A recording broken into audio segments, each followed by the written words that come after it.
síðast liðnum jólum kom jólasveinninn heim til mín með fullan poka pökkum og kumpánlega svipinn sinn.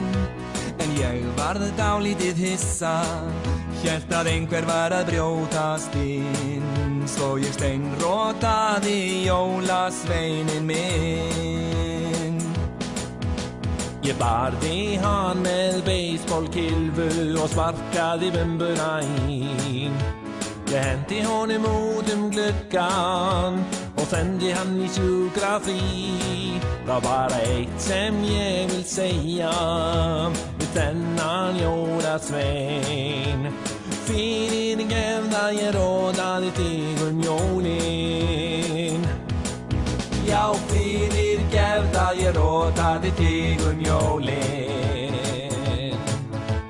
Ég vona að þú komir aftur þessi jól. Því nú ætla ég að taka betur á móti þér með ólgandi pítsu og rafmagnsjólastól.